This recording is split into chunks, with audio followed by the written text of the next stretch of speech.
Okay, we are live. What's going on, everybody? My name is Zach, and today, or I guess I should say tonight, it's 9 o'clock p.m., we are designing a colonial style house. I'm studying to be an architect. I'm in school right now, and I don't really know how to design. So, this is sort of my journey of learning how to do that. So, I asked ChatGPT, what are the characteristics of a colonial style house? So let's go through the different characteristics really quick so we know what we're looking for. And then I'm going to do some designs on my iPad, as you can see here, of a front elevation of a colonial style house. So, okay, don't ask me again, cancel. Let's take a look. So, symmetry, the design is highly symmetrical. Center front door, evenly spaced windows. Facade is balanced. Matching window sizes and placement on each side of the door. Okay. Rectangular shape. The house is typically rectangular, square shaped. Efficient to construct. Okay. That makes sense to me. Two-story structure. Gable roof. So, those of you who don't know, this is I think it's called a side gable. You have like a front gable. So like the front gable is like here. This is the front, and then the side gable, you see the side of it. The roof is usually deeply pitched with side gables. Yep, there you go. Sometimes incorporating dormers for additional light and ventilation. Okay, cool. So this is an example of a side gable with the dormers on top. Okay, double hung windows. Okay, so I know what those are. These are double hung windows. It's like the windows, you lift up and down. Chimney placement, a prominent chimney, often centrally located on both ends of the house, is a common feature. Let's see. Well, here's one. Oh, the one we were looking at, both ends of the house. We've got chimneys. Okay, I think I'm starting to understand. Simple ornamentation. Is that like details? This style avoids ornate. Okay, so no ornate details, focuses on clean straight lines. Molding and trims may be used sparingly. Interior features, the plan is generally straightforward. Fireplaces are a common focal point, and okay, varieties. Okay, so there's different types of colonial. Okay, so let's get a little bit of inspiration here. This is a nice, I like that. It's very classic. The white sort of, I guess that looks like a navy blue. What are those called?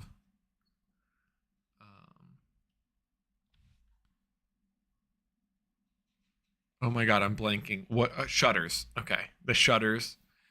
So it looks like that's like a common theme. Okay. You see the front entry here. It looks like everyone does a front entry a little bit differently, but you want to do something. Okay, this has got a little style going on. I don't love this design. I like this one. I like the dormers, and then I like what they did in the front here.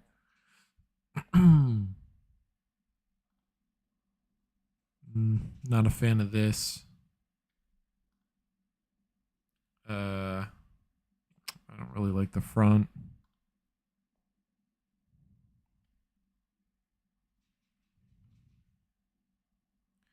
Okay, let's design our, now that we've kind of gathered in what a colonial house is. Okay, we got no signal. Hopefully this jumps back on. Here we go. Okay. Yeah, I tried doing this video last night, but my iPad wasn't really working. It was being annoying and kept disconnecting. Hopefully that doesn't happen on this live stream. We just hit the 5-minute mark. I want to keep this short and sweet. All right, here we've got a timer. All right, I've started the timer. We've got 15 minutes on the clock. Okay, good, because we're running out of battery. The 15 minutes is just, I think a good way to keep me moving forward. Oh, okay. So where do we begin? I like to begin drawing the ground, I guess. I'm drawing on an iPad. I don't know if this is the best way to draw. I got these pens. I kind of like it. It definitely comes with benefits. There's pros and cons. iPad versus hand drawing. But my problem is I'm a bit of a perfectionist. So what's hard for me is just getting started. Like I almost don't want to do anything to the page, but let's just go in anticipating that it'll be a while until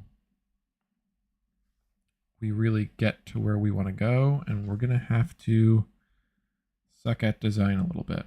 Okay, so let's create our massing. This is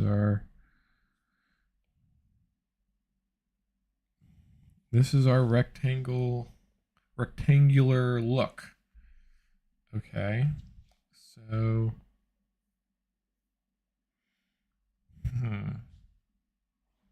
do we start? We want to be symmetrical, so maybe we start in the center.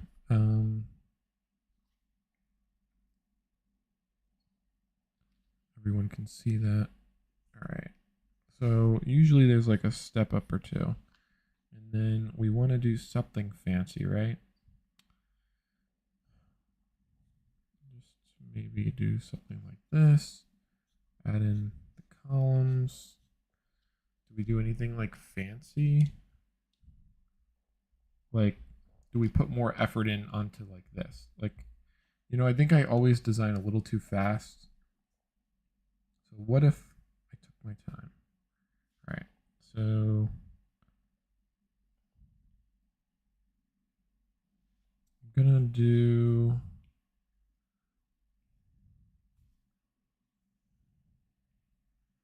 nothing crazy. Just add a little more detail to these columns.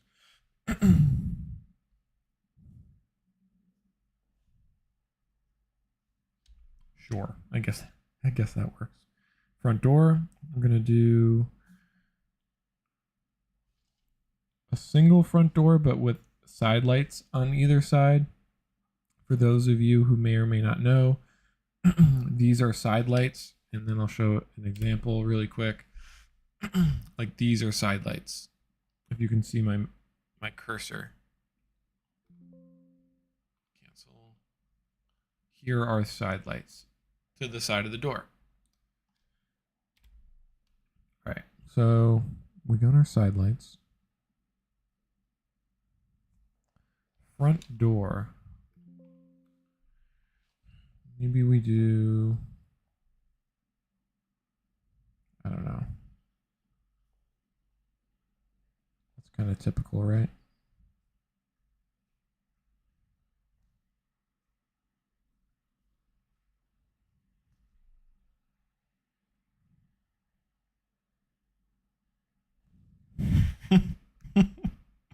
I'm laughing because I don't know. It looks kind of bad. I have to remember this is like I'm starting out my design career here. There's only room for improvement. Not setting the bar very high for the first few, episodes. I noticed that some of these houses, like I'm looking on Google at Colonials, they do like a railing or something up top here. I don't love the look, but you know what? Sure. Let's do it. Next up,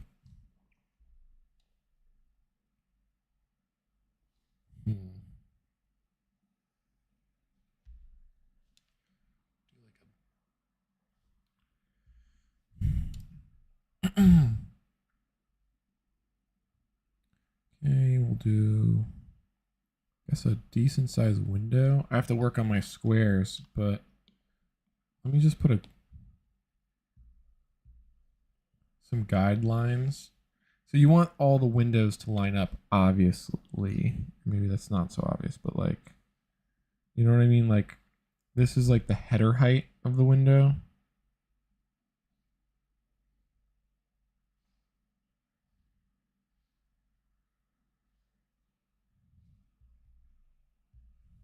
I thought these dotted lines would be cool, but they're giving me trouble.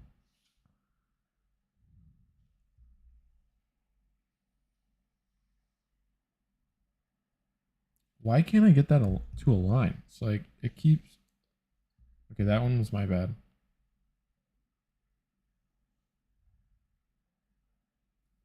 There we go.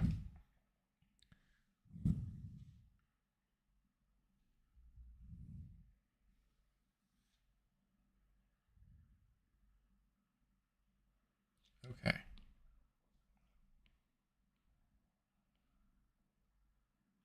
That's just for me. Then we'll start drawing again.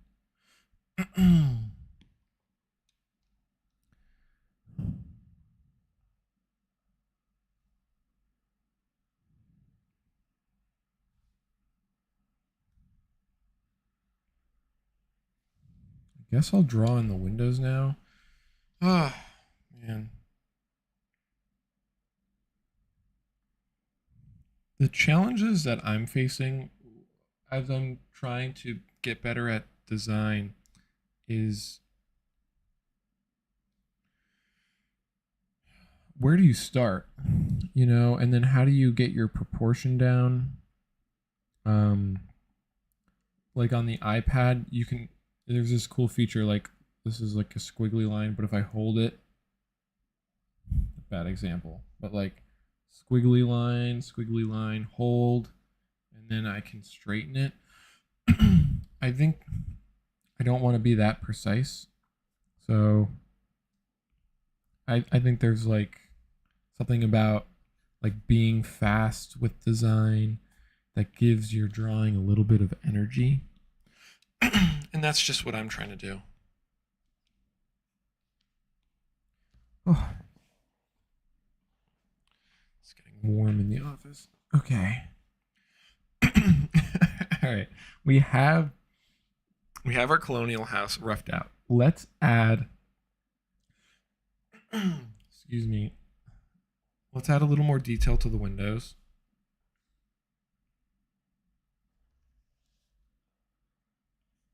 So they're double hung. Let's do one window at a time. Okay, so this window. And then what if we added shutters? Looks like this. And then some trim, maybe. It looks like some of these have like something interesting here. Like a trim piece, and then also like a bottom. How does the bottom, here, let me just show you what I'm looking at. I'm trying to get ideas of, this is, turn on caret browsing. I don't show again. Okay. Trying to get an idea for the windows and the shutter.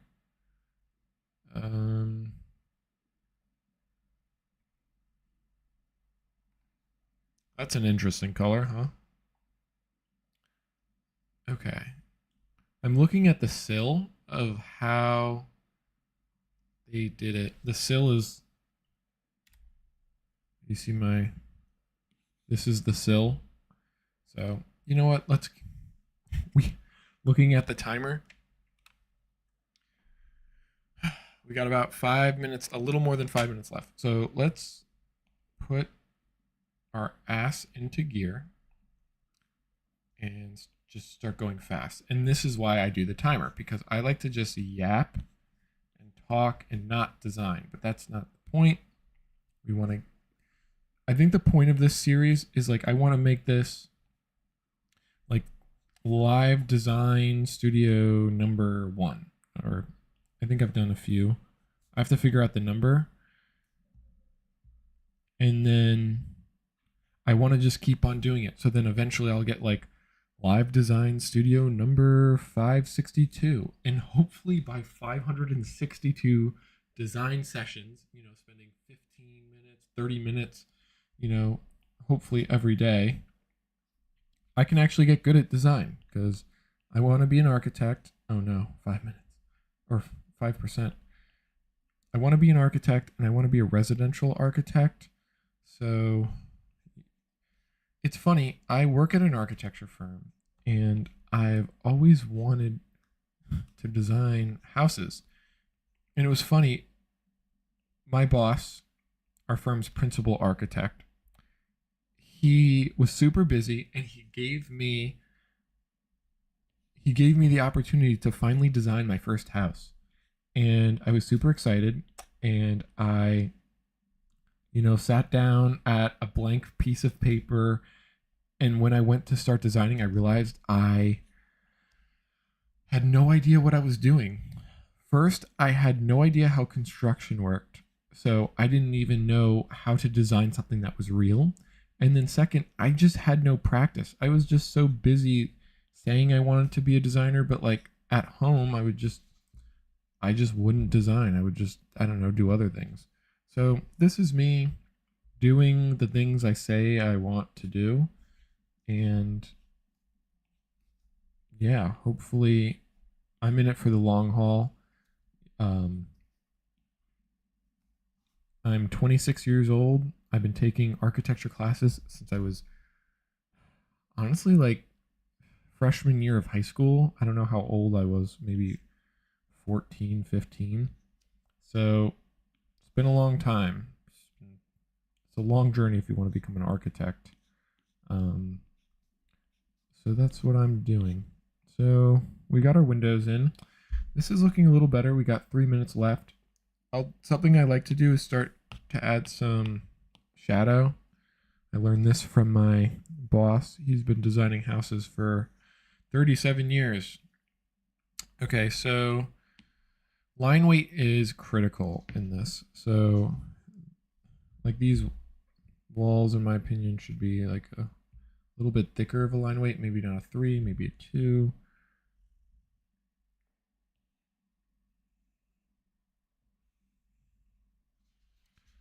Okay.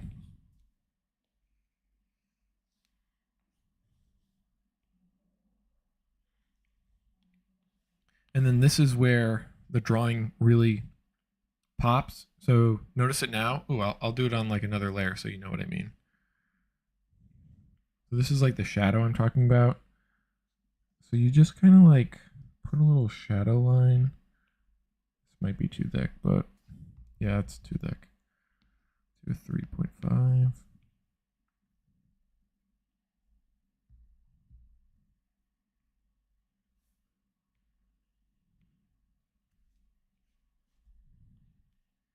I have 2 minutes left. Right, we're going quick. You want to imagine the sun is hitting this, and then you're just sort of providing where there might be shadow. The reason is you'll see what I mean. I think it really does help your drawing pop off the page, and then